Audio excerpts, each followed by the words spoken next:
Well, hello everybody. I'm not going to scream anything. I'm just going to, let Macho Man talk because Jason Waters thinks I scream too much. This one's for you, Jason. Wow, dude. I'm talking about all the way to the top. Yeah. Justifiably in a position that I'd rather not be in. If the cream rise to the top, oh yeah. Yeah, that's enough of that, dude. Clearly, Ricky Bobby's a fan of WWF from the 80s. Right. Well, and so is our friends Nick Duke from the Craziest Fans Ever, who was there talking a little bit like Macho Man Randy Savage. It was great to see the boys out there. Yeah, you got to hang with CFE dudes? What's that? You got to hang with the CFE dudes. Yeah, man, I got some video footage that you're going to be editing. Jealous, dude. Yeah, but hey, you know what? I get to go to Jersey this year, so I'll get to hang with those idiots. Oh, yeah. No, I'm not going swimming in the pond. I don't care how hard they try to scumbag me. Welcome, everybody, to the Weekend Hangover. Thank you so much for all the love at the track, VIR. It was such a fun time. It was really cool to be there representing the podcast and, just getting all the love. We'll talk about all the things. Getting on TV with Mike. That was pretty awesome. I said that dude. That's so awesome.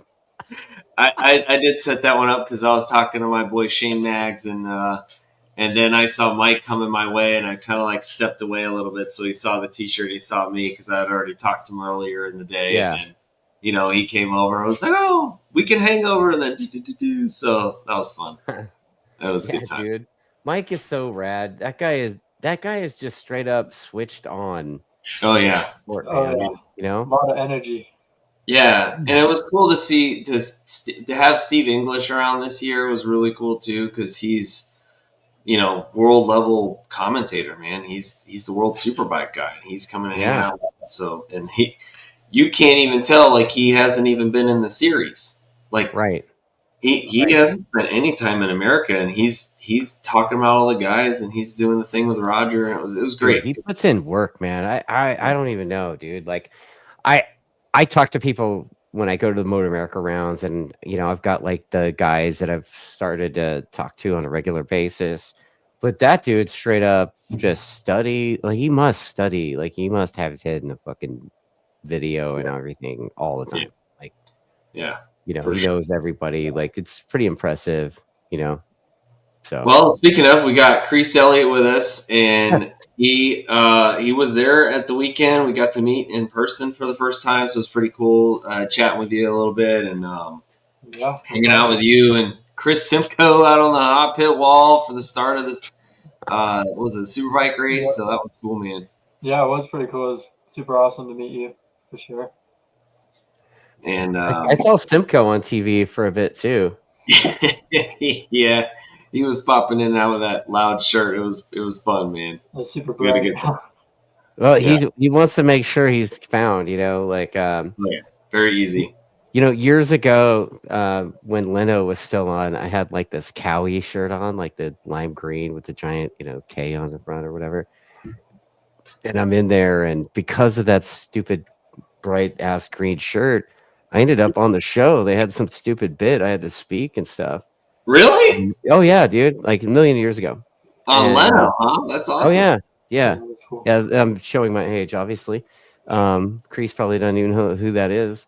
But Simcoe is like that. It's he wears that bright shit. He's gonna be the guy that if he's wearing that, he's gonna be the guy picked out of the crowd to volunteer for crap. Oh yeah, for sure. Kreece, so tell us a little bit tell the fans about yourself. Tell us who you are, where you're from, what class you race in. Hey everyone, I'm Chris Elliot. I race motorcycles. So I'm from Colorado Springs. I'm 18 years old. I've been racing since 2020 now, so not too long. It's been 5 years or so. I race in Stock 1000 right now in MotoAmerica. And yeah, that's about it right now. Dude, I remember you racing a little bike back in the day. You were kind of coming towards Chuck Walla as I was getting kicked out. I was like, hey, that kid's bikes. I like his style, the black and yellow stuff. Oh yeah, we're always big on bright colors. We want to be seen for sure. Like this year, we're rocking the neon yellow and neon pink, so super bright, just like The hot Simcoe, rod right? flames. Yeah, yeah, What's up with the hot rod flames? Is that like a throwback to your dad or what? exactly. So my dad, he loves flames. We've always liked flames. But he owns a decorative concrete resurfacing company, and his logo is actually a flame. So if you ever Okay. looked at our older bikes, you'll see like a flame across the bike, and it'll say Xbox Custom Coatings. So we've always liked the flames. It's pretty cool, like Right our on. little thing. Yeah. Yeah, it's kind of a different livery. Right. Yeah. Yeah.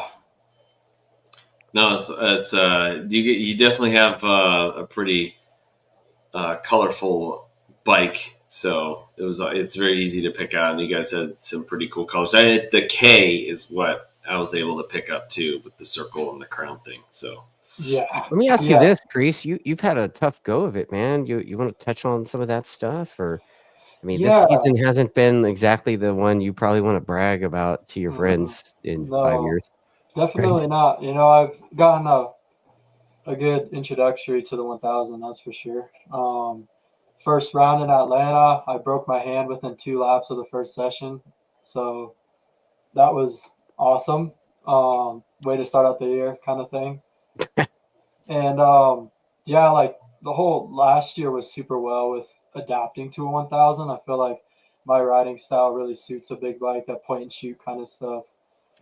And I was very familiar with the Yamaha already. I love the Yamaha. Yamaha's a great bike.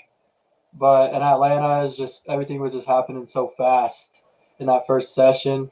I kind of got lost control of the bike coming up over. It was 10A, 10B underneath the bridge, and it was wheeling up over that bridge, and it was just too wide. And I set it down pretty late, and my front tire actually hit the grass, and it tucked the front immediately, and I launched all the way into the last corner on my face.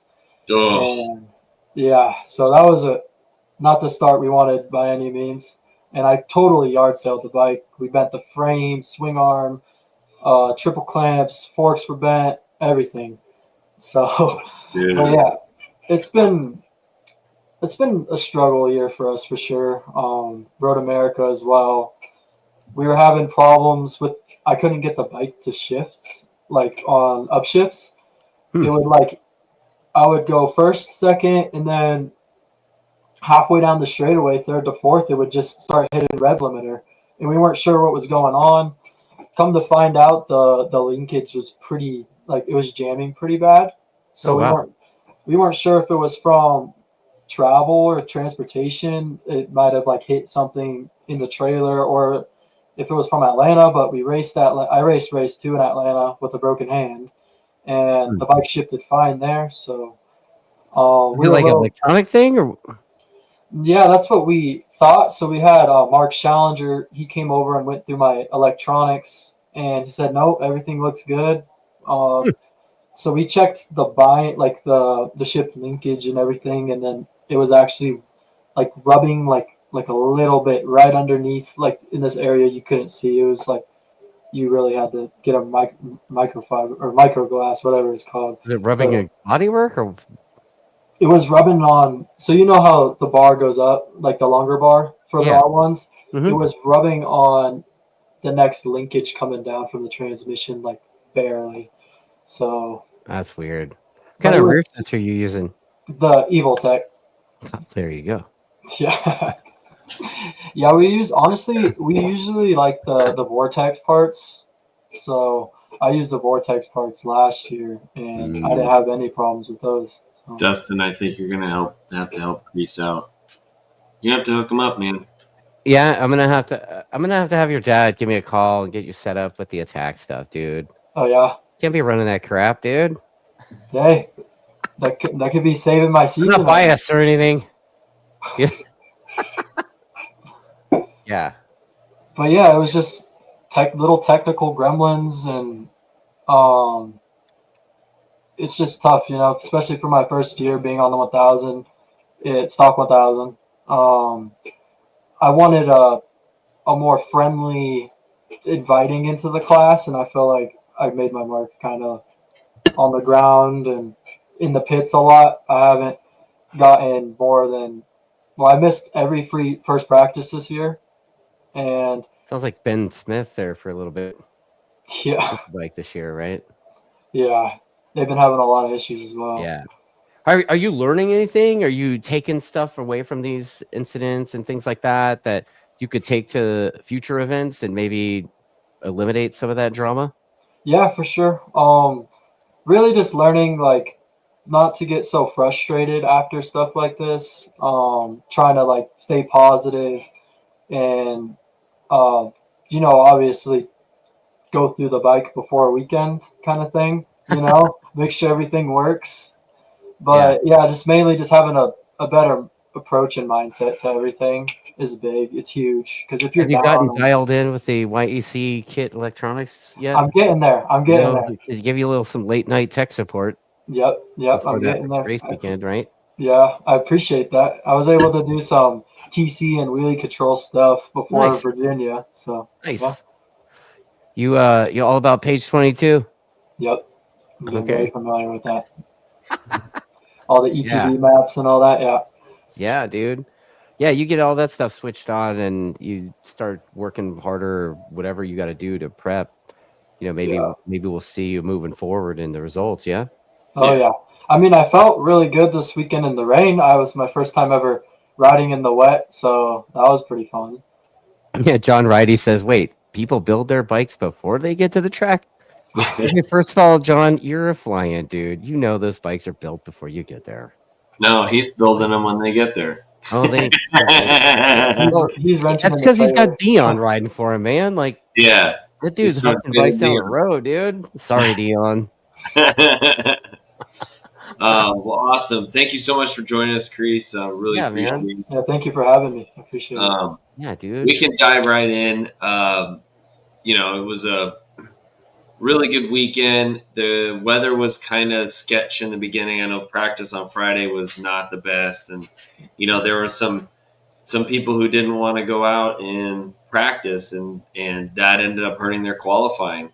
And so good mix for all the classes because everybody was suffering the same thing. Some of the classes, they canceled their queue, right? Yeah. It was 12. Yeah, like stock 1000 didn't get it. And, so it was there was a couple. Yeah. It was definitely tough for quite a few teams, but the teams were they were doing their thing. So it was pretty weird not being there with the attack team. Like I had to do a track day, had to work. Yep. I spent the weekend giving massive 2-ups and coaching 1-on-1. Like we put some serious miles on the 2-up sled over the weekend, and that was a good time. But I know that Ricky Bobby was running around, and he had the camera sticking in front of people's face and stuff. It's hilarious. So we'll have to check out how that footage goes. It was awesome. Always pop by the attack canopy. Always, Ed's in the chat. So see Ed in the chat. He's probably like, "Yeah, dude, it was so great not having to wear the what Robbie refers to as the pegging cam." Yeah, the pegging cam. Yeah, the chest cam. It was fun, and Richard was very hospitable. Let me spend some time in the. Dude, stop saying that out loud, dude. People might get the bad idea that. Well, he still gave me crap being in there. Super nice, approachable guy, dude. Like people are gonna want to start hanging out. No, he gave me crap. He was gonna charge me for the seat after 2 minutes, so that was well. Fine. There you go. Okay. Yeah. Okay. He's gonna charge you a toll at the. Yeah, exactly. No, that's better. Yeah. You got to keep up that facade of scary, type, right? For sure. But it was good. I had a good conversation with Ben Spees. Talking about, them just trying to get that extra couple tenths, to stick with the guys at Strack Racing. Talked to Matty Scholtz. He was definitely, after qualifying and, and getting ready for race one, he was in really good spirits. And obviously that showed. I mean, we can definitely start with the Junior Cup, the Talent Cup. I got to talk to Juju, one of our guests, one of our previous guests. Julian Correa. Yep. He was having a little bit of struggle bus out there. Collided with a Carson King, I think his name was, in race 1. But in race 2, he was in the second group, which was great. They're all battling for third. Got to talk to Cody Kopp, which was good. I kind of know him. Dude, that kid looks a lot bigger than. Oh, dude, he's tall. I mean, Juju looks kind of big to be riding little bikes like that too. Yeah, Cody's like Scholtz height. He's like 6'4". Yeah, dude. I was like, man, he's what's that kid's name? Monk? Logan Monk. Yeah. Logan Monk. Holy shit, dude. Like I had him on camera at Road America. I talked to him for a little bit, and he's still pretty shy on camera, obviously, but yeah, I wouldn't shut the fuck up. I'm like, dude, I can't even believe how tall you are. And Mike on the mic walking around, pretty much that's all he had too. I didn't feel so bad. Yeah. Did you get to watch any of the Junior Cup races, Kreece? Yeah, I like watching them battle it out. It's always cool watching them go 10 wide on the straightaway or whatever. But yeah. I got a question for you because this came up. The fact that DeMario was the current Twins Cup champion, and he found himself on the Junior Cup bike, on the Talent Cup bike. Do you think that was a good decision or a bad decision for MotoAmerica to allow that to happen? I love Alessandro, but honestly, I don't agree with it completely. I just feel like he's a better rider than that. I know they're offering the MotoGP, like the rookies thing for the champion or something like that. But I just feel like I would like to see him in SuperSport.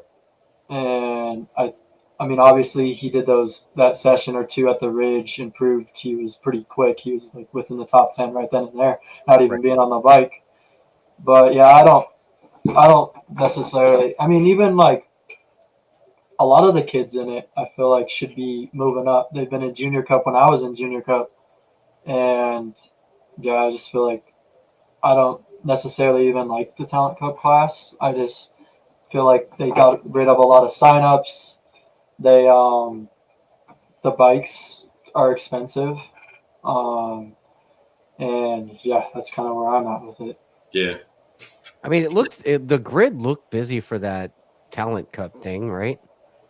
But yeah, Twins Cup I think is I think I mean, how many championships does one get to win in Twins Cup before they have to bump him up? Yeah. Like 2.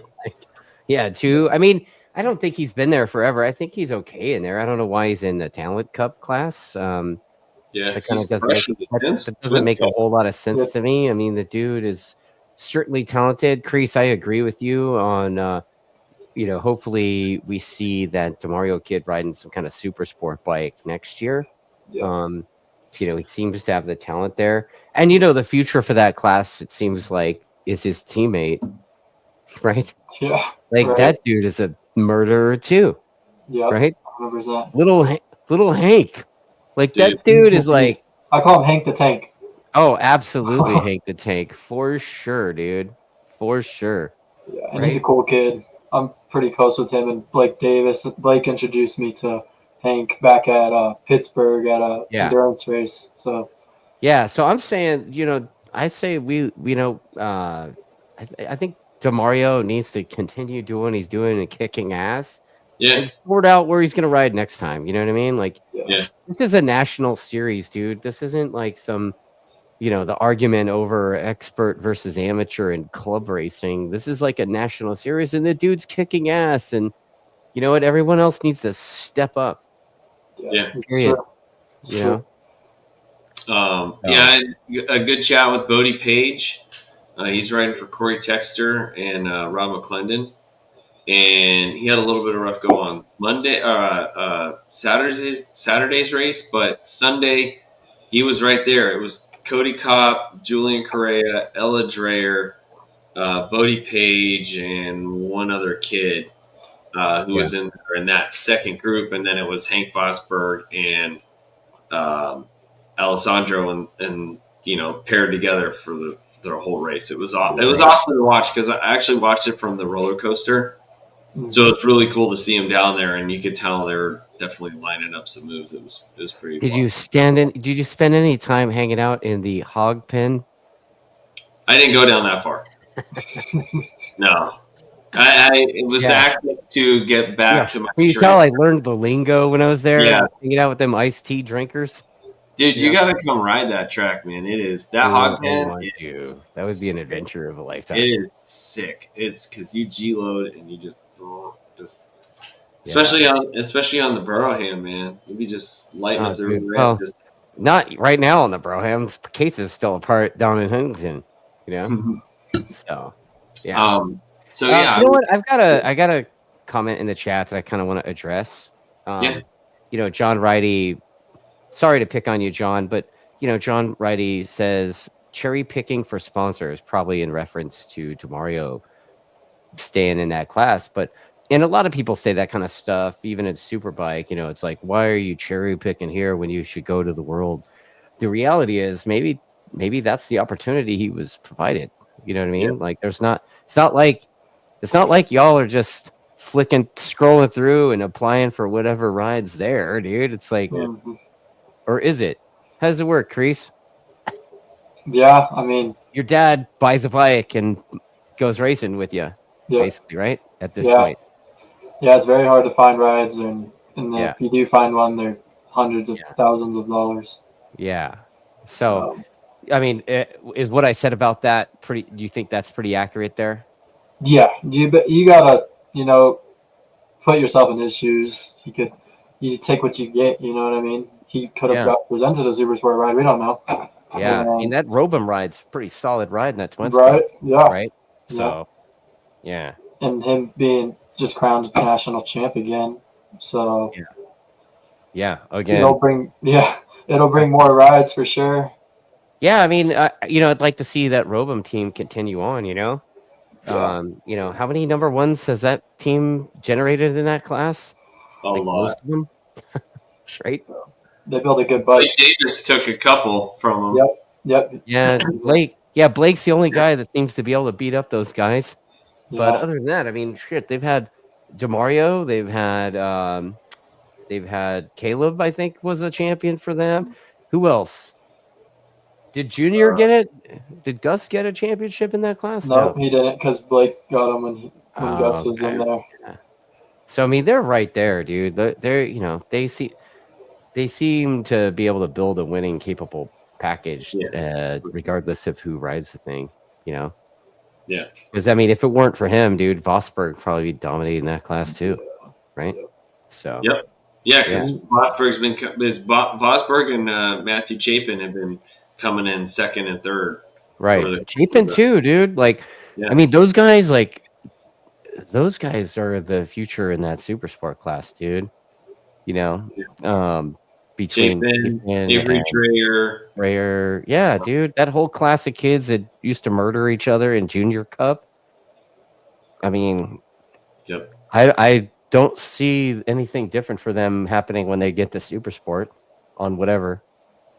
All right. Yeah. So, who knows what musical chairs are going to happen the next couple of years, but I would not be surprised to see those guys in the front there. Yeah.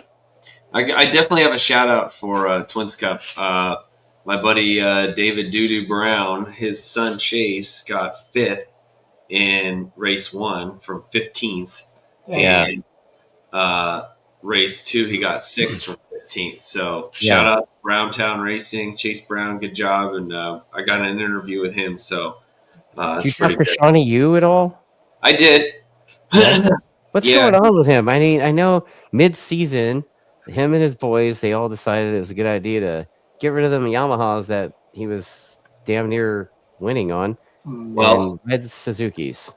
Yeah, so they're getting some help, probably. He explained to me a little bit where you're wringing the Yamaha's neck, motor-wise, and not the most cost-effective platform to race on when you're having to swap motors on a weekend basis. So they're very high strung to get them up to the front. So the Gixxer seem like a more reliable power, solution. So they're just messing with ergonomics, trying to get the feeling back.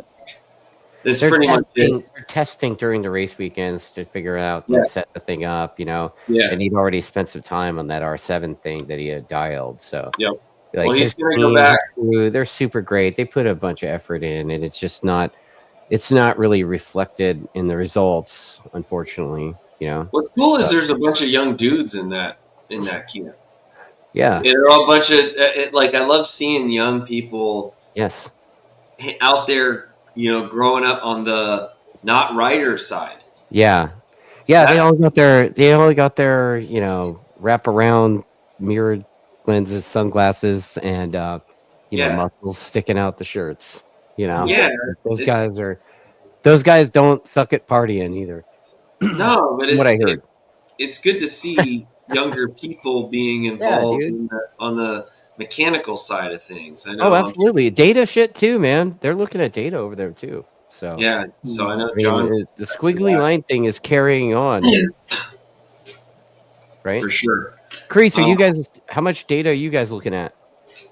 Not too much, honestly. No. Throttle, the wuss gap, throttle brake.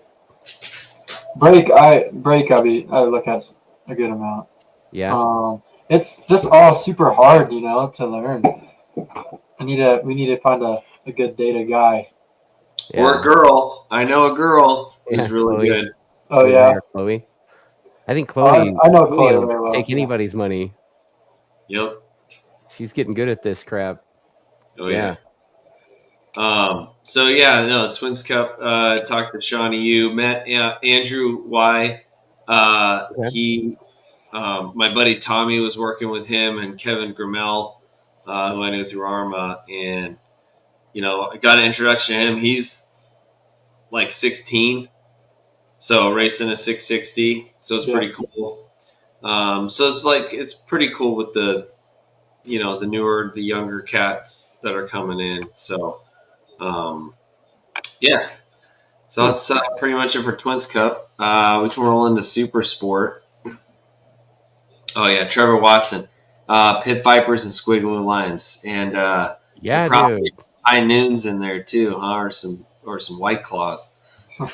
Yeah, it's if it's Trevor, I guarantee you it's White Claws. Actually, no, I take that back. It's Zima. Trevor's still rocking the Zimas. That's how old we are. He probably has Surge energy drinks too. Oh yeah, we had Rippets in the military. Oh okay. Yeah, it's like So SuperSport, or Stock 1000. Yeah. Where do you want to go? Which way do you want to go? We'll go SuperSport. SuperSport. Yeah, dude. You know what? I watched SuperSport, and I'm gonna say it. I'm just gonna say it. It helped me take a good nap. Yeah. Because, how far out was number one? Race one is good 10, 12, 13, 14 seconds. Yeah, like half a lap. Yeah. Jesus. He goes to, they catch him going through the kink or whatever, what do they call that thing? On the way into turn one. Is kink? Yeah. It's the kink. He goes through there and he gets through turn one and he's gone already. And they still haven't come by yet. He's gone, dude. He was mailing everybody a postcard from the top of the box. Peace out, bitches. I'm out of here. Yeah. PJ and Blake had a really good battle in race. Yeah, too. they did. Yeah, they did. Oh, Matty knows that track very well. He ripped there on the Superbike back in 22. So. Yeah. I mean, that class is is the tough class, dude. Mm-hmm. You got Matty doing Superbike guy stuff. You have PJ doing Superbike guy stuff. PJ, what do you think it was with the Ducati, you guys? Seemed like they just, race one even. It looked like he was on bowling balls or something, man. He'd get that thing going and try to spit him off, it looked like.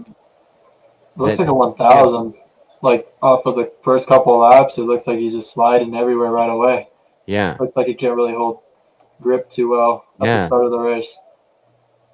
Yeah. What do you think that is? And is that like a setup thing, or do you get one of them? Yeah, that's a mechanical special thing. Tires.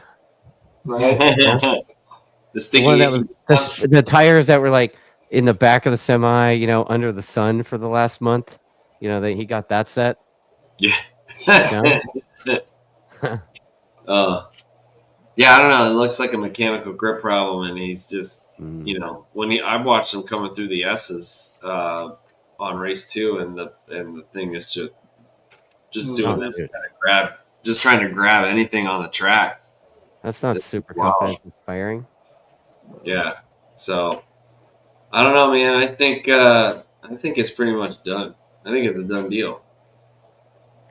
You think Matty's regained control, right? So yeah, you think it's a done deal? Yeah, I think it's a done deal. Championships done and dusted with that many rounds to go. Yeah, because that's what happened last year. PJ took off in the beginning, and then Matt started chipping away, and then caught him and passed him, and never looked back. Do you think the straightaway situation at COTA is going to be anything? Or what about the home court advantage? You know, like the final rounds at Jersey, right? That's like PJ's backyard, isn't it? Yeah, and Ed made a good point. Cam's coming along on the HSBK bike, and they've got that thing down. Dude, if he could keep that thing off the ground, he's dangerous as shit. Yeah. Yeah, he showed it at the Ridge. Mm-hmm. It's got some legs too. It's pretty quick. Yeah, like his bike seems quite a bit quicker than the XL bike. It seems like, right? Yeah. If PJ was on that bike, which he rode for them in the past on the stock 1000 bike, remember that? He'd be. I think PJ was on that bike, and nothing against the guys at Ray Hall, because they're really good people.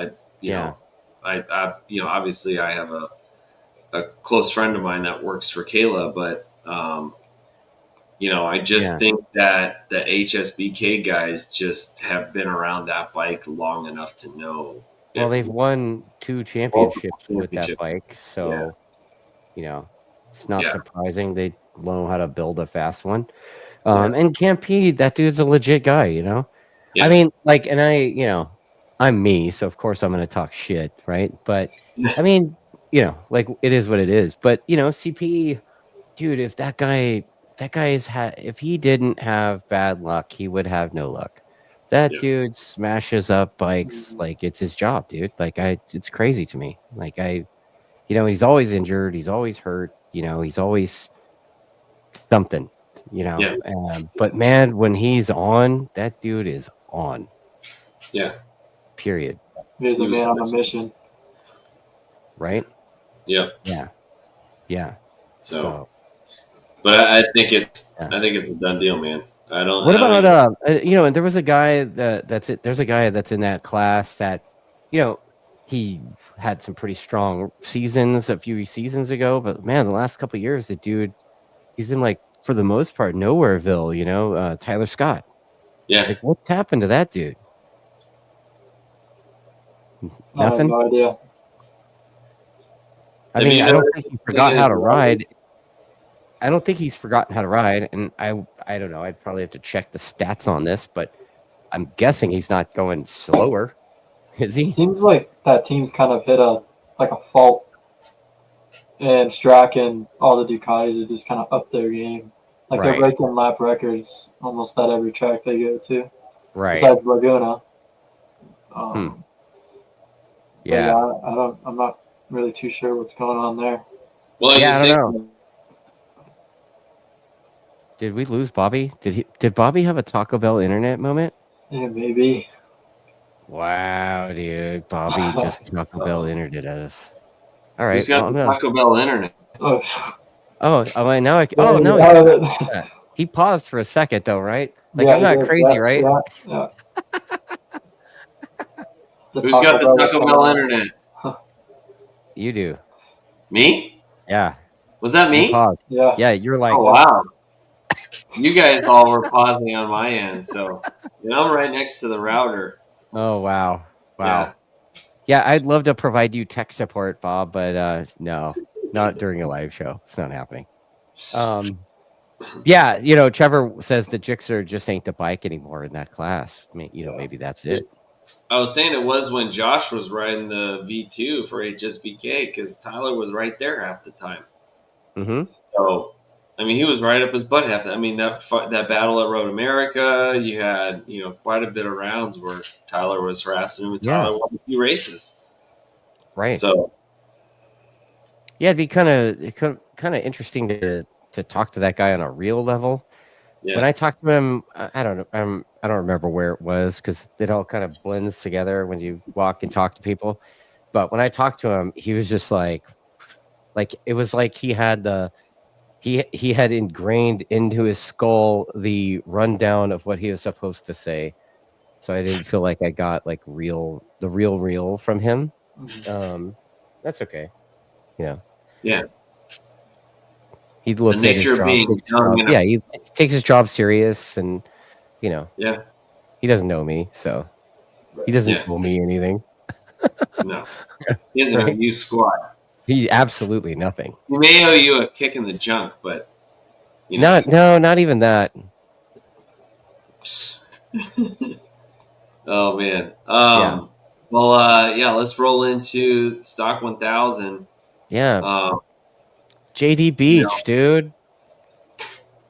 Right? Like, I mean, dude, even my wife was like yelling at the TV. She was like about to cry seeing JD win again, So, I mean, that dude is, that dude's just, it's so cool. Yeah. Dude, it was so awesome seeing Jiggy Dog in the front again. Oh, yeah. I had I was able to stand in their hot pit when he won. Just watching, I got a little bit of video. I'm sure they were super calm in there, right? Dude, they looked like they had chewed their nails off. They were so nervous. Mark Young and Hayden were just sitting there intently, and then I was like, dude, this was awesome. And then it just, they're just walking off like they were still stressing out and coming down from all the stress because of the lappers that JD was coming in with, and Bryce was right behind them, dude. It was a dogfight. It was a great race. And considering where Bryce started, race one, I mean, dude, Bryce was fighting in race qualified behind Dion. Yeah, dude. Like he I don't know what the hell happened to him in race one, but dude, he was on fire. So yeah, I mean, he I bet John was finding it weird being in front of the boss. Oh, maybe the boss was just trying to keep things interesting. Yeah, man, it was fun. It was good to miss John a bit. The race was phenomenal. It made for a great race. Weird, the Orange Cat dudes were there. I know they were struggling with setup all weekend. Dude, actually, I wrote that in my notes. I was like, where the hell are the Orange Cat dudes in race one? Like, that was unusual.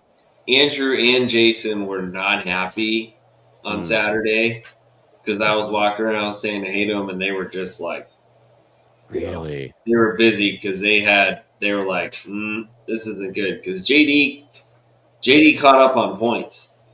Like, he's in single digits if I'm not mistaken. I mean, because of how far back the Orange Cat guys were. And somebody brought it up, like, there must have not been team orders because Andrew's the points leader, and Andrew was right behind Jason. And it was quite the surprise that Jason didn't let Andrew ahead to get the points to win the championship. I don't think they have team orders, dude. I think they both are to kick ass, and whichever wins, the team doesn't give a shit. Yeah. Hopefully 1-2, regardless of which guy is 1-2. But considering right? But think about it. Considering they've been runner-up for multiple years. Yeah. Any chance for the team to win a championship. Yeah. You would think maybe they thought they could win. the race. So maybe that's just how it goes down. That's racing. Yeah, 'cause I know Jason was leading for a little bit, and then JD got by him. So yeah. Well, and Sean Summers puts that out there, like, if you don't win, you're fired. And truthfully, like, you remember Ricky Bobby, like, dude, we had Uribe on the show, and he was like, yeah, dude, like, if I don't win this thing, I'm fucking done, dude, right? Yep.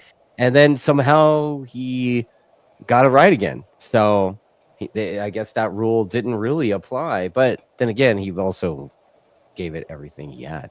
Right. I got to give a shout out to my buddy Mike. I met him at the Wendy's on the way in Danville, on the way out the door. Okay.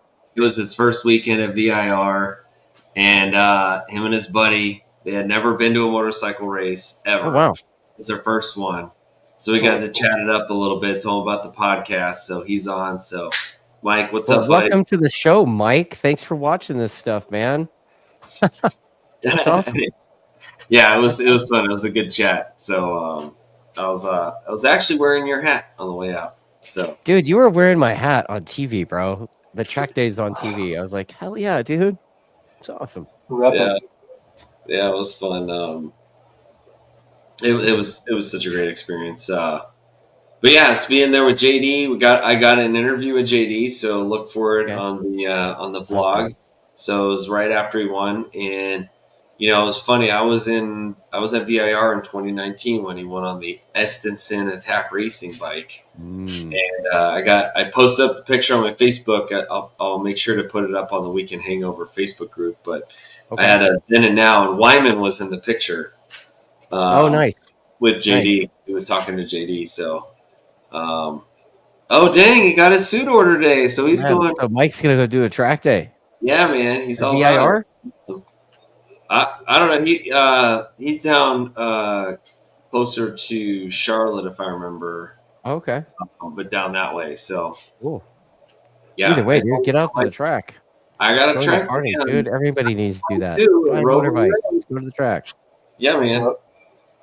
So, but it was good, man. Like you could see, the team was totally stoked. Hayden was like beaming. He was really happy for his good buddy. And JD gave a great speech on the podium, and he did the double. I mean, that was a dominant experience. He loves that track, and with everybody struggling for grip and it not being a really heavy drive track, you kind of have to finesse the track really well. Right. It kind of equaled things out. Bryce was not getting left behind on the straight. Yeah. He was right. It looked like it. I mean, correct me if I'm wrong, and Kreece, you might be able to interject with that stuff, but dude, it seemed like just like in Superbike in stock 1000, the R1, the way it makes power or whatever, it's able to get things done in the bumpy, shitty parts of the track where the other bikes weren't. Yeah, I mean, the Yamahas, you think? Yeah, they handle really well, and it seems to be the Yamahas were doing well at Virginia.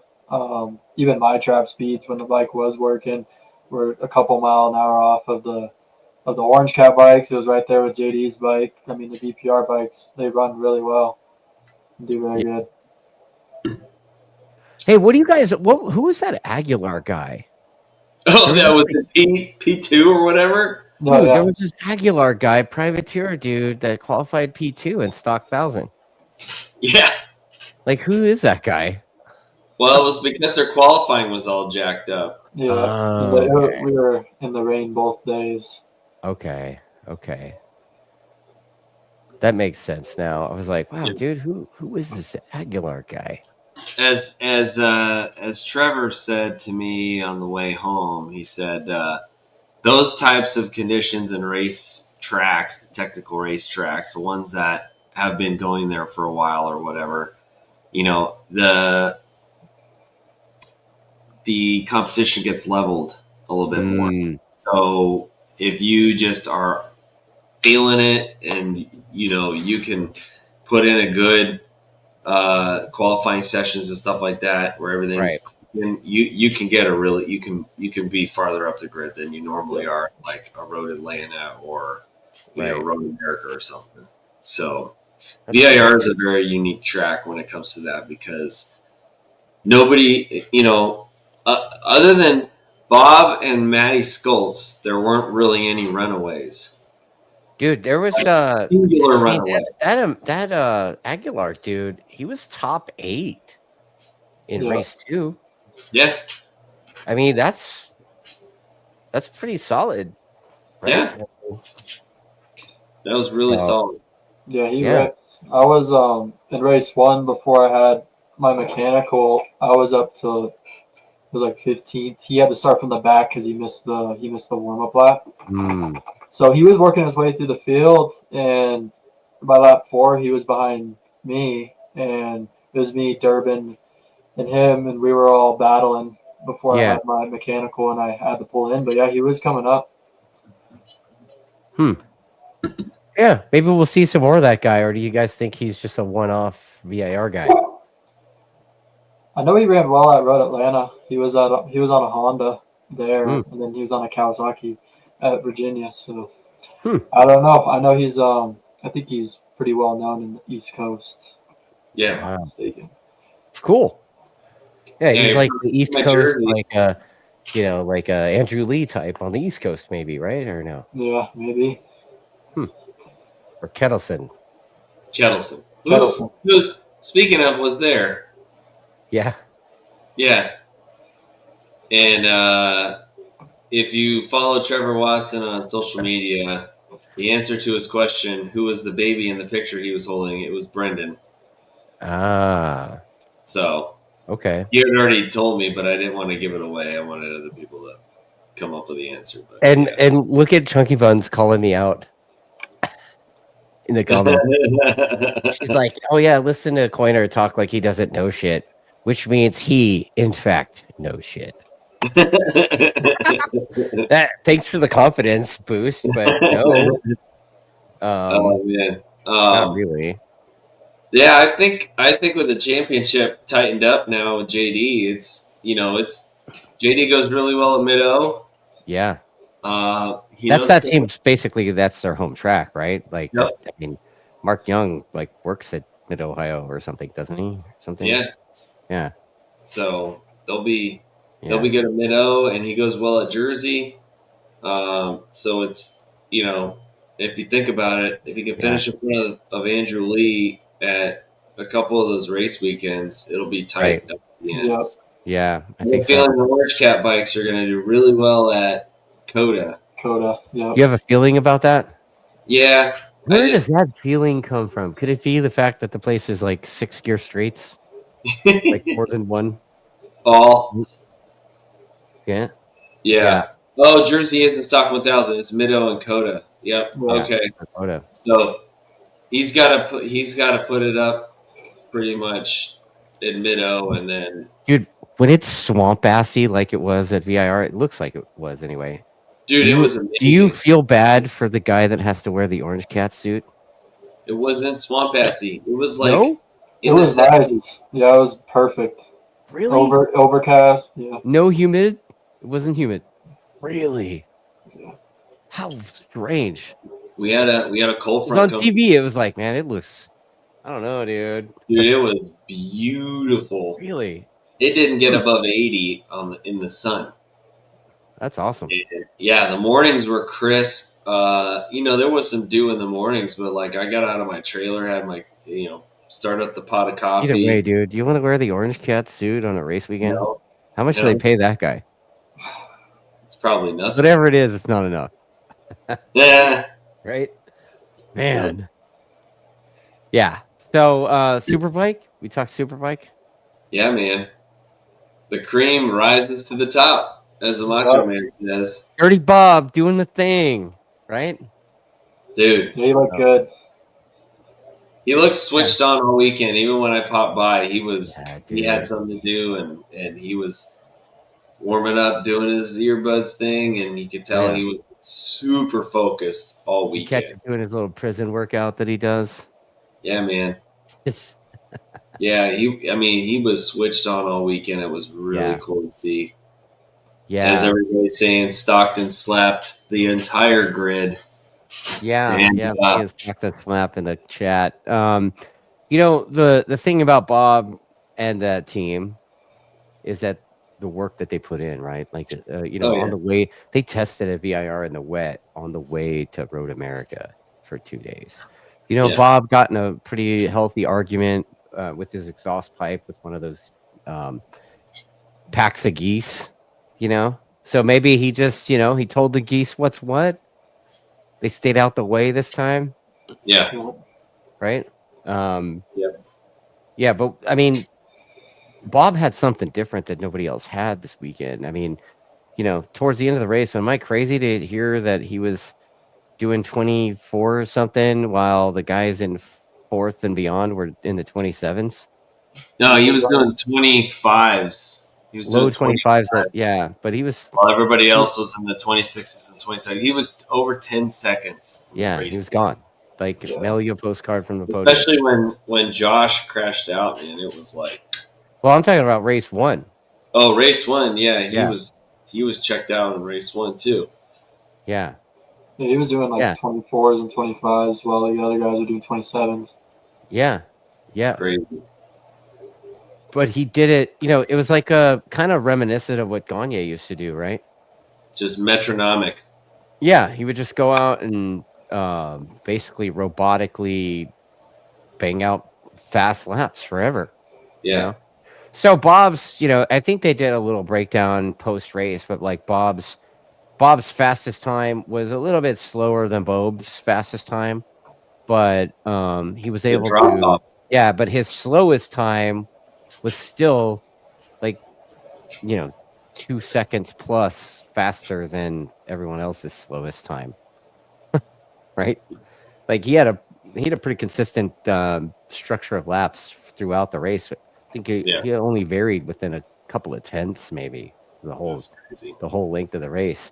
And it's something, if you pay attention to what's going on behind the scenes anyway with that team, that seems like a pretty healthy formula Richard applies across the board, right? Like if you can get the rider into that window or whatever, it's like they're just going to live there. They don't go looking for the one fast lap. They're looking for like that fast lap every lap. Yeah. Yeah, 100%. And I think the pressure has now been put on Josh. Yeah. Overall. Well, he took a 37-point lead and he came with a 37-point lead over Bob and left with a 5-point lead over Bob. Yep. So that's a huge and it's like now that confidence, he's got on a 4-race win streak from Laguna to VIR, which we're going into Middo, which we've tested at as well. Exactly. So, I was actually talking to Richard about it, and I was like, look, if you're going to hit a stride, this is the perfect time because you ride it all the way out to the end of the season, and then you just take momentum and dominate.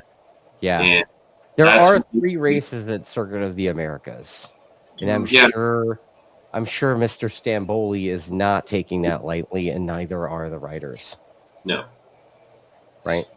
So, because that can be another swing in the other direction. I mean, truthfully, this team's won at COTA as well. Yeah.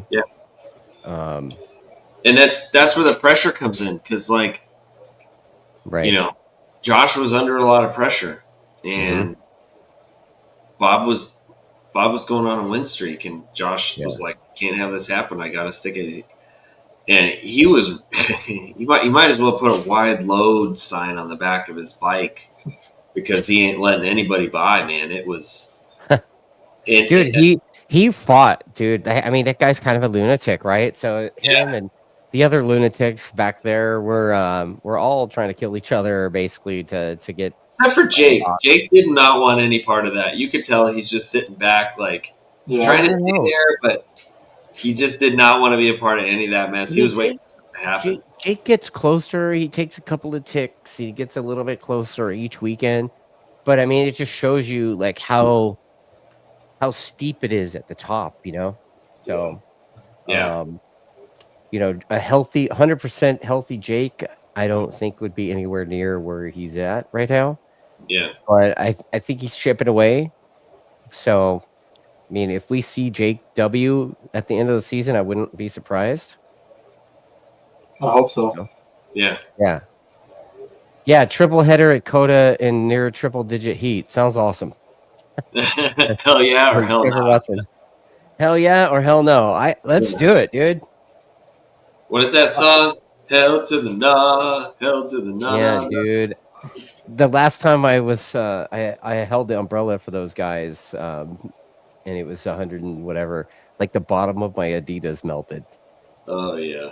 Mm-hmm. Oh, remember Ben? Ben had the hot boot. Yep. Yeah. He got the burns on the hot boot last year. Oh, Eric Davis is saying it's not that at Coda, it's at Jersey. It's 3. Interesting. Okay. If that's the case, then cool. Yeah, that'll be better. Awesome. Yeah. Bootgate. Yeah, that is. Gate. How about SDK and Heron's NASCAR bumps? Oh yeah. What's Bootgate? What's Bootgate? Oh, that's Ben's boot. Oh. Yeah. I'm being on fire. No, so SDK just. Dude, Sean wanted it, dude. Like, I mean, look, you got 2 lunatics going after it, and they're not giving an inch. One's got X amount of horsepower advantage over the other one, so the other one's got to get creative. Hey, when that door's cracked open, he just was like, "Yeah, I'll go there." What is expected of him to just be like, "Nah, you go ahead."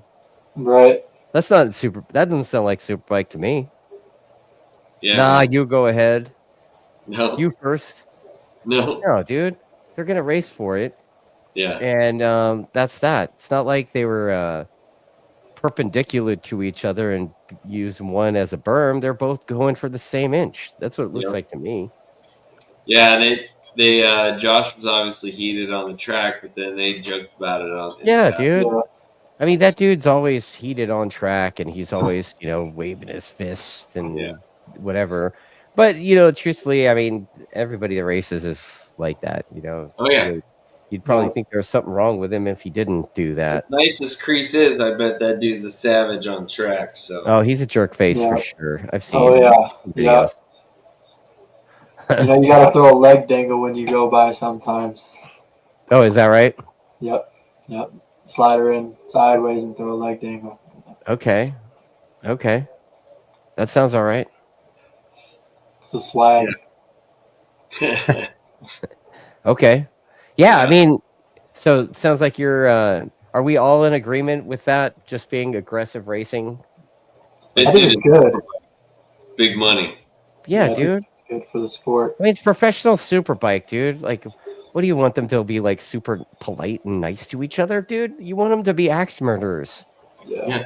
Dude, look at BSB. That makes for good racing. Yeah, dude. For the fans and. Yeah. That's what we need. We don't need sorriness, Yeah. Sorriness. I will tell you, the run to the line in race 2 for second through. Yeah, that was cool. With Gillum, both had 4 bikes. Yeah. I was standing on the wall with the tack, filming them as the bikes went by, and I was able to get a good shot of them going off and running the line 3 wide. Right. It was pretty sick. Yeah. Yep. And I mean, I'll be straight up with you guys, dude. Like after the race, like I got a screenshot from John Ulrich in my text messages, and it was like Bob in the front, and then his 2 guys in P2 and 3, and he's like, hell of a day at the office, wouldn't you say? Or something like that. I was like, hell yeah, dude. Like I don't really talk to John super often, except for when it comes to like air fence stuff or whatever. But you could tell that John was pretty stoked to see his 2 guys on the box, even though they're kind of technically Chris's 2 guys, right? Yeah. So. Yeah. Nick Seiling's swing arm has definitely improved that bike. Dude, Yeah. Nick's a pretty switched on kid, like that guy used to ride with us when he was in college and I think even high school, part of high school, into high school, early college, super smart kid. And I raced with them. He raced at a couple of different R1s and then some really fast Superbike type R1s. So, like that dude's progressed. He's probably one of those top 5 fast guys out Chuckwalla. Yep, definitely. Who can Right. weld together a pretty nice piece of jewelry. Oh yeah. So yeah, he's pretty switched on in the engineering front, and I guess he designs swing arms. I don't know where they're getting them made, but He's making them. well, I think he's got access to a shop or something that will. Yeah. Yeah. Yeah, the one in Temecula. Is it? Yeah. Is it his old college the wrench thing shop. or something? It's what? No, it's the wrench shop. It's where Is that all what it is? You sure about that? Yeah. By ADR. Isn't that where they're all at? I don't know. In Temecula? I don't know details like that. Yeah. Yeah, he's the reason Bobby did well with the wrench bike. Well, he's one of the reasons why, right? It's a package thing and it's a team effort. And with Robbie Peterson. If you look at I heard Greg White say something like that on TV too, and it's like, I was there at all the tests like all year and in the wintertime. And early on Bob was like, look man, like the thing doesn't feel like the old bike, And Richard's like, yeah, but like showing the time, like, oh, but at the time it's quicker. So progressively everywhere they've gone, I mean, obviously he's gone quite a bit quicker and everywhere, and now he's won 4 in a row. So I think it's pretty easy to say that the as good as that bike was, it's probably not as good as factory bike, right? Yeah, sure. So it looked that way last year also because the riders on the factory bike last year were injured. So yeah. It's such a terrible bike that Yeah. Right. Yeah. It was awesome to be there. It was awesome to get all the great footage and seeing everybody and having some great conversations. Met Kenny Roberts Jr., got his phone number, so we're gonna try to line him up for. Oh my god, dude! It's so funny that you say that. Like the guy in the chat, Summers, has been telling me that Curtis Roberts wants to talk to us. There we go. What, dude? Do it. I'm like, let me roll up my sleeves, dude. Let's go. That's cool. Then just talking to a bunch of people. Bodie Page's dad knows Jace Mousecapane from Gypsy Tales. So wow. He told me he'd hook me up, so we got to connect and we need to get that interview, all the vlog footage out, so I could send it to him. Well, I gotta take time to do that. I know. Well, I got tomorrow, and then Thursday, dude. I gotta tell you what I'm doing Thursday. You're gonna shit. All right. So me and Mark from Scouts Out are going over to Kern County Power Sports because Bryce Cornval has agreed to sponsor that particular round or episode or whatever you want to call it of the reasonably priced sport bike thing that we do with the R3. So we're gonna do some content over at the shop and be like, hey, where can I get a reasonably priced sport bike around here? Yeah. So we'll see how that goes. Should be fun. That'd be awesome. And who knows? Maybe we can line up some sponsors for the show, and then I could fly out and ride. And by the way, Eric says that this is so true, dude. This is so true. So Eric says Bob won by like 10 plus seconds, right? Yeah. But he still has a list of things he doesn't like. Facts. That is so true, dude. That's so true. That's so funny. I think to wrap up the racing from the weekend, we had a little known race on the other side of the world called the 8 Hours of Suzuka. Suzuka 8 Hours. And man, where they let MotoGP riders ride stock bikes at night and stuff, right? And and they like to throw bikes into the grandstands. Dude, Jack Miller, right? Like if anybody was gonna huck a bike into the fence and just yeet the thing, it had to have been Jack, right? Were you like cringing when you saw that, Kreece, when they tossed it in there, and you're like, I- oh my gosh, I I had one. thought it was AI. He thought it was AI.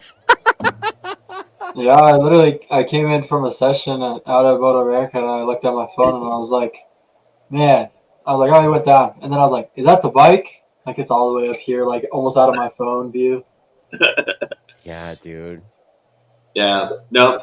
Trevor Watson's all about it. 8 hours of Honda. Yeah. I mean, I will tell you this. Considering they only had 2 guys to go 8 hours, and I watched it was a TNT Sports interview on Instagram, and Zarco's in the the cooling tub. He probably already got his IV drip done because those dudes, as soon as they get off the bike, they go and get the IV drip, and then they go into the cold plunge. And that guy looks smoked, and he's like, well, I got to do this again in another couple hours because I think they were doing 2-hour stints on a bike, dude. Right? Do you do the cold plunge thing? No, I can't. Really? I'd try it. I've never tried it, but I'm not really a big fan of cold water right away. You know what I mean? Well, you do live in Colorado Springs, so yeah, I know. You basically live in a the tundra. Yeah, it's not fun. Okay. Yeah. So, but yeah, overall it was an awesome weekend. Man, it was just so much fun, and I try to get our viewers, on the vlog that the different perspective from the weekend hangover side, and I did some camping, stayed at the track. I was not with any team, so I got to roam around everywhere. So it was kind of cool. I wanted to promote the idea and the culture of going to the races from the fan side and camping. I think camping at the track is awesome. VIR is a phenomenal place to camp at because it's gorgeous for one, and they have plenty of facilities. Like I went and took a shower in one of their little shower houses that's like legit like you went to summer camp, in the mountains. Yeah. It's like, so you're saying VIR is like summer camp in the mountains? Yeah, dude. I mean, wouldn't you say, Kreece? Yeah. The showers are pretty cool. It's like a log cabin. Yeah. Okay. The ones up at the top. The hog pen. They have a barn. Okay. Showers. I wonder what that barn thing was for. Yeah. I was out there. There was nobody there, so I was just riding a scooter around, and it's like, oh, there's a lot of stuff here. Yeah. No, I was out in the parking lot because you park on the grass on the hill. Yeah. And, there was all these like tents surrounding the little pond. Like when you drive into the paddock on the left, there were tents all around that. In the trees, there were tents and campers and all this stuff. And then there's a little shower house right there. And it was a good party spot then for you. Oh, yeah. In the evenings then, huh? Oh, yeah. I ran into our guy, Kirk, the wine guy. Oh, so you had some wine with Kirk? No. No? He didn't have any made yet. He's taking his wine to Mid-Ohio. So. Oh, okay. I'll try to snag some for the wife, Yeah, definitely. Yeah. He was. He's always got something in the works. He was camping up at the top of the roller coaster. Him and his wife, and then I was camping up by the S's, and we had John Righty came over, had some beers. We had John Andrew Troxel in the chat. Yeah, man, it was fun, and it was good. It was good to see everybody. So definitely want to do more next year now that I know about the media pass. So. Did you guys go to that? The pizza place in town with extra cheese? Millie's. Yeah, dude. You went there? Oh, yeah. We had Millie's on Saturday night. Ran into Jason Waters was there. Philip Hart was there. Yeah, that place. Dude, everybody talks about that place, man. But, man, when we were there, it's like, here you go. He hands us 3 pizzas, and they were like, it was like 45 pounds. Yeah, and they do the cheese on top. It's not. Oh yeah, they certainly do the cheese on top. Yeah, Oh, that's it cool. was good. Yeah, it seemed like a good crowd out there. At least it looked like it on TV. Did it seem like that to you, Kreece? Yeah, I mean, there definitely wasn't a Road America, but there was a lot of people kind of in the infield section, Yeah. like right there on the like the hill. But yeah, I mean, it was a pretty good turnout for sure. Hmm. There's some people rolling through the pits as well, so it was pretty cool. There's a lot of bikes and Harleys up there. A lot of Harleys showing up when there's no Harley race. Yeah, that's good. Yeah, You know, maybe they expected it to be there. I mean, maybe. Yeah. Yeah, that's maybe. The VIR paddock is a bit more. It's better to walk around in because everything's so condensed. Whereas Right. Road Atlanta is just this long ass thing where you're just going back and forth. Did they do like the manufacturer demo ride type stuff? Yeah, they did. Yeah. Suzuki, Yamaha. Yeah. Yep. Suzuki and Yamaha only, or everybody did it? Like Harley, whatever. It was a Suzuki. Yeah, Suzuki, Yamaha, and then they had like a little adventure track where they were doing a little a race or whatever with like going slow, and then there's nothing really going up on the skid pad, and then there's some other stuff. It wasn't like Road Atlanta where it was like that whole area that was packed. They had a bit smaller. It was more racer paddock than it was like all the demos because it was all combined. The demos were like as soon as you walk in to the paddock to the right was all the demos. So they had the demos inside the paddock. Hey, so in the chat, we got Mr. Steve Main, the Biojet from Steve Main guy. He's asking about CMRA this weekend. Is there anybody in the chat that's going to go race CMRA this? Where is CMRA racing this weekend? I should know this, but I don't. DVMA invites me to their internal probably stuff. at Hallett. He'd be there. Okay. Well, of course he would be. I mean, Hallett or what is it, MSR or MSR. That I forget, but yeah, I mean that club's a strong club too, right? I mean, what I hear anyway. They'll race at Texas Motor Speedway or not? I don't know. Do they? I thought they were closing that place. Yeah, I don't know if they do anymore. Yeah. But CMRA, I mean, that club's. There's a guy on my staff that's, I guess you could say he's a senior guy, like a little bit older than me, and that dude came up from racing there, Eagles Canyon. Okay, that's it. I've heard good things about that track too. I've heard it's a good time. Yeah. Like our guy Mario Baez, that dude used to race CMRA, and I mean, he talks about it, and it's like, dude, when he was racing, I guess Ben Spees was a little guy. Oh, dang. Yeah, Mr. Jack Mario. Yeah, right.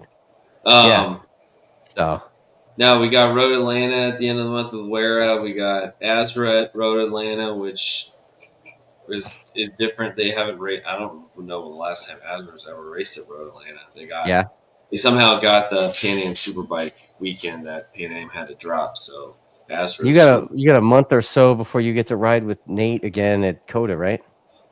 No, I'm not riding with Nate at Coda. I was not gonna be able to do that. Yeah, I thought you were in, dude. No, I can go. Like I'm invited to go, but my track day is that Monday. And I'm not gonna red eye home and do all that, and then be a complete zombie after. I guess you don't want to ride Coda that bad. No, I don't want to. It's all about my customers. I want them to. I want to be there for them, and not take advantage of that. You know what I mean? Like that's a once in a lifetime thing that I'm gonna have to pass on. Steve Main, I may have to hit you up on that, buddy. He's offering us a bike to ride at Eagles Canyon if we want to ride there. Yep. Could be cool. Damn. Like I'm all about flying into unusual places and riding other people's bikes. Yeah. Right, Yeah. right, Russ Lit. Well, and that track's up for sale. So I know, dude. I know. I think they were doing their private track day time at some, in the last couple weeks. yeah. Yeah. So So I don't know if I'm going to see those guys at Laguna next at the end of the month or not. yeah. But I tell you what, man. I've got a pretty busy schedule coming up. Yeah. This coming weekend is my last weekend off for a little while, and then I've got back-to-back weekends at Mid Ohio with the boys, Coda with the Coda boys. Bob and Eddie and Tammy and Yeah. the gang, and then the weekend after that, Friday, Saturday, we're at Laguna, 103 decibel, hence the Laguna Uncorked Track Days shirt. So we're going to go and try to make some noise for the one-man coalition out there. Yeah. Yeah, we're talking about you, Mr. Highway 68. Yeah, we're going to make a bunch of noise, piss you off. It's going to be a great time. So, That's funny. yeah, that's where we're at with that stuff. Sweet. And then it continues on with the last couple of rounds of MotoAmerica after that. So, Yeah, I got my track day at Roebling on 9/22, so definitely hit me up if you want to come ride. Trying to get some other people. I think Jason Waters is going to come ride with us. So cool. You gonna get Ben to ride with you? Yeah, I'm gonna try to get Ben to ride. It's an off weekend for MotoAmerica, so Yeah. I'll see if he wants to drag out his R1 and go have some fun. So yeah, just do a track day, Ben. Have fun again, dude. Dude, we've got 3 rounds of Superbike left. Ben's done pretty well so far, but then he's had some bad luck. He's had some crashes. I'd really like to see that dude switch on and get on the box. Of the 3 rounds, which round do you guys think Ben has the best shot at getting on the box? Middle? Jersey. I'll take Jersey. Okay. Yeah, it looks pretty tough. Physical, technical. Yeah. And he's from Pennsylvania. He's raced up there a bunch. So yeah. Oh, and there's some chat going on. Track Day Junkie is saying that he believes Bianco Cycles will be at CMRA this weekend. And Steve Main is asking who is that? And Bianco is it's Javier Bianco, and he's this super funny club racer dude that I guess he's like an influencer type. Yeah. He's absolutely hilarious. He came out to Smira with us in March. The dude loves riding motorbikes straight up, and he'll go out and document the thing. And he has this super hilarious personality that totally comes through on camera. And I think the sport's good to have him. So yeah, he is fun. He was hanging out with my buddy Seth Starnes because he's down there in South Florida. So yeah, I think it's awesome. He's one of them Florida. All right, Kreece, when are you riding next, bud? Yeah. So we got to do some motor work to the bike in the R1 this coming weekend. So not this weekend, but we should be out next weekend, hopefully. The weekend after that, if it's either at High Plains or Pueblo. So yeah. Oh wow. Nice. Who builds your engines, Kreece? Bryce Prince. Oh, Bryce builds your engines. Okay. Yeah. He built the one that I'm riding this year, and then he'll be doing our next one. So, and he'll probably be doing my dad's. My dad has an R1, and Scott Jensen actually built that one, and then I blew it up actually it wasn't even at a track. We were just starting it up in the garage, going to Chuck Walla, and it kaboomed on us. So we're gonna have Bryce get that one done for us as well. Yeah. So you got a couple of engines you got to get done, but you're gonna do yours this weekend. So what does that mean? Bryce built the engine, shipped it to you, and you guys are just swapping it out and sending the other one back to Bryce, or how does that work? So we don't need to rebuild the whole engine. We just gotta replace the shift forks in the transmission. Yeah. Okay. So motor's still good, just the transmission. That's what we were having problems with this past weekend, was the shift forks. So, Yeah. That's There's a joke in there somewhere, but I'm not going to say it on. Yeah. So Scott still have his shop up in Loveland. Yep, he Yeah. does. Yeah. Yeah, I've been up there to go hang out with Danny Walker. Okay, yeah. Wow. I found out Robbie Peterson was the first one to go to Owensboro. He moved to Owensboro first, and then Danny Walker went with him because Danny's lady is from Owensboro. So, yeah. That's how that all Danny, changed. They Danny's a cool sucked him dude. in, dude. I mean, I know that my buddy Joey Lombardo, that dude used to live in Long Beach, like literally upstairs from this Irish pub. And we used to go and hang out and have a couple of beers and shepherd's pie over weird Irish pub trivia. And everybody's, doing that whole beer drinking, that kind of shit.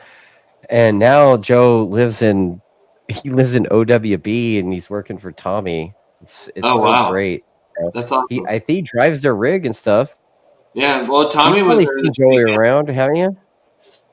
Tommy was there this weekend. I'm sure Joey was there too, I bet.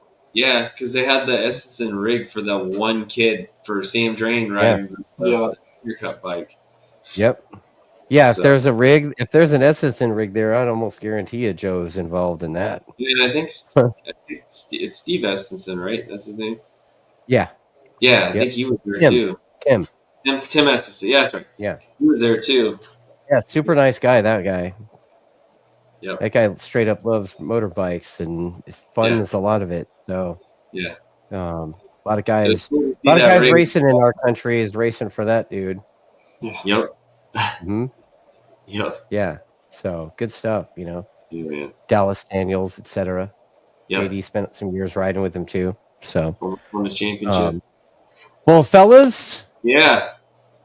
Kreece, final Thanks, man. thoughts, dude. Sponsors to thank, that kind of stuff. Yeah. Plans for the next round. Whose ass you're gonna kick? Hopefully a lot of people's, right? No, actually, no. We gotta get the bike sorted out and make sure it works. Yeah. That's the first part, and then we go out there and kick some ass. But no, I want to thank my dad for once, or for one. Once. He, I meant one. He does everything for me. He busts his ass getting us out there to the races, taking off work, working on the motorcycle, just doing everything. I think Catworks LLC, Keith. They do 18-wheeler trailer repairs here in Colorado, so he's my title sponsor for this year. Nice. KYT, love KYT helmets, look great. I've had a lot of hard crashes this year, and the dome ski's been okay, so love that. Could that thing that you got on top of your head help with that? Yeah. Somewhat? Yeah. That's what it's like a double helmet. You know what I mean? Right. It absorbs, and then the helmet absorbs. All right. I want to thank Plus 64 Degree Racing, Legion of Speed, Coop. Yep, Coop. And everybody else that helps me out. Thank you. Really appreciate it. We're always seeking sponsorship help to help me get out to these races. It's not cheap at all. So, yeah. Well, awesome. Well, best of luck to you, Kreece. Yeah, man. Let's get some of that good luck your direction instead of nothing but bad. The good right? juju. Yep, I need it. Rabbit feet, rubbing them, 4-leaf clovers, The earlobes. getting rid of all the black cats and ladders and broken mirrors in your pit. Yeah, I think you and Joey Giannato need to get some rabbit Yeah, speed. dude. Need to do something. Yeah. Right on. We'll get it figured out. Bob, Well, let's wrap it up, dude. Wrap us up. Give us the thank you, rundown, dude.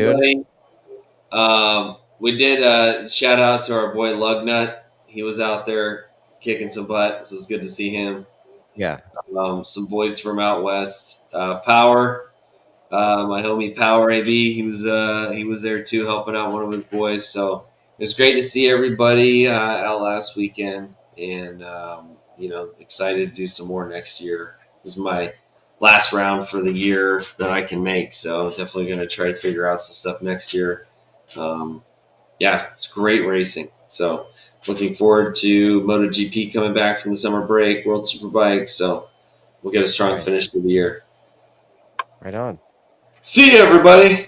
You guys, thanks for watching this stuff. Mash all the buttons, like and subscribe, and let us know how much you love us or how much you hate us in the comments.